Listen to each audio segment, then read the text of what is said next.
Hello student, आज की इस वीडियो में हम बात करने वाले हैं हीरोन सूत्र, जो कि इससे पिछले वीडियो में 1 से लेकर 5 तक का सवाल सॉल्व किया था हम लोगों ने। इस वीडियो में 6 नंबर से सवालों को हल करना शुरू करते हैं, तो बने रहिए हमारे वीडियो के साथ अंत तक। तो सबसे पहले पूरा क्वेश्चन देख लेते हैं। एक त्रिभुज की भुजाएं 122 मीटर, 120 मीटर और 22 मीटर है, तो त्रिभुज का परिमाप निकालना है, यानी कि इसकी परिधि निकालना है। तो सबसे पहले एक त्रिभुज का चित्र बना लेते हैं, ऐसे रफ में ऐसे बना लेते हैं। इसका भुजा कम बेसी हो सकता है, तो हम ऐसे बना लेते हैं समझने के लिए। तो जब भी परिमाप अगर निकालना बोलेगा तो तीनों भुजा को जोड़ देना है, तीनों भुजा को आपस में जोड़ देना है।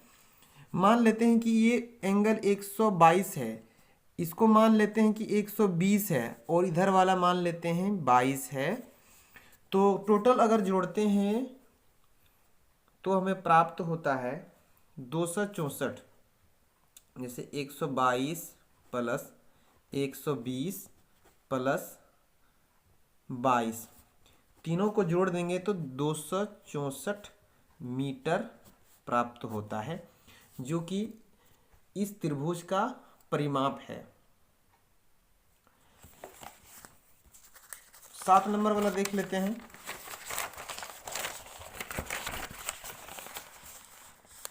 7 नंबर का क्वेश्चन दे रखा है, एक त्रिभुज की भुजाएं 122 मीटर, 120 मीटर और 22 मीटर है, तो त्रिभुज का क्षेत्रफल है।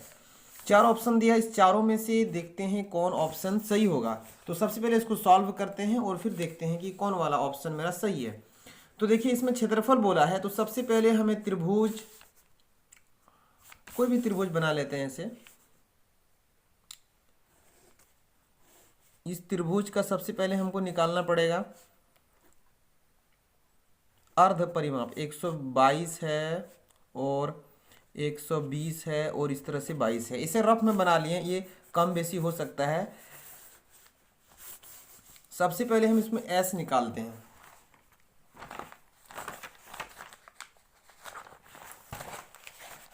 तो सबसे पहले एस निकाल लेते हैं। एस इज इक्वल टू, तो एस का फॉर्मूला होता है ए प्लस बी प्लस सी बट्टे में 2।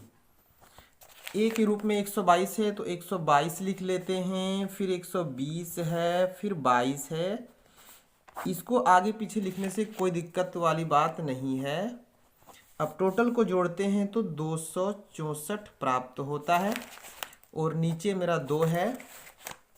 इसको जब हम डिवाइड करेंगे तो ये हो जाएगा 132 मीटर। ये एस निकल गया। अब बहुत ही आसानी के साथ हम इसका क्षेत्रफल निकाल देंगे। त्रिभुज का क्षेत्रफल, तो त्रिभुज का क्षेत्रफल होता है, जो कि हीरोन सूत्र में इस्तेमाल करते हैं हम लोग, S S minus A S minus B S minus C. इस फॉर्मूला को याद रखना होगा। जी हाँ, ये फॉर्मूला अगर नहीं याद रहेगा तो बिल्कुल नहीं बना सकते हैं। तो S मेरा निकल गया 132, तो जहाँ जहाँ S दिखाई दे रहा है वहाँ 132 लिखेंगे। फिर S है, फिर से 132 लिख लेते हैं। A के रूप में 122 है, 122 लिख लेते हैं। इसी तरह से S की जगह में फिर 120 है, तो 120 लिख लेते हैं। फिर है, सॉरी, 120 से पहले हमको लिखना था 132, सॉरी 132 है, और फिर हम B की जगह में 120 लिख लेते हैं। और फिर इधर हम आगे एक स्टेप और है, जो कि 132 माइनस 22। अब क्या करते हैं, इसको आगे सॉल्व करते हैं। तो ये मेरा 132 का 132 हो जाएगा। इसको घटाएंगे तो ये मेरा 10 आ रहा है। इसको घटाएंगे, 132 में 120 घटाएंगे तो ये 12 निकला। और 132 में 22 जब घटाएंगे तो 110 निकलता है। जैसे 2 में 2 जाएगा 0, 3 में 2 जाएगा 1, और 1 तो 110 हो गया। अब इसमें ध्यान दीजिए, इसमें ध्यान देना है ये कि इसको हम कैसे तोड़ेंगे। इसको कैसे तोड़ेंगे कि हम इसको बिल्कुल आसानी के साथ बना सकते हैं। तो इसको तोड़ने में थोड़ा सा ध्यान दीजिए कैसे तोड़ते हैं।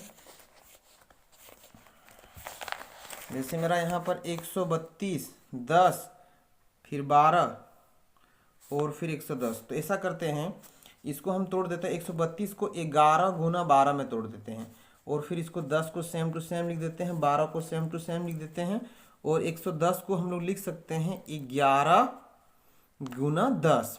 अब देखिए 10 दो बार है, 12 दो बार है, 11 दो बार है, सबका जोड़ा जोड़ा बन गया। तो बिल्कुल आसानी के साथ इसको हम लोग बना सकते हैं। 11 का जोड़ा 11 गुना 11 लिख दिए। अब 12 का जोड़ा 12 गुना 12 लिख दिए। फिर 10 का जोड़ा है तो 10 गुना 10। ये मतलब जोड़ा बनाने पर ध्यान देना है। अब बिल्कुल आसानी के साथ इसको बना सकते हैं आगे।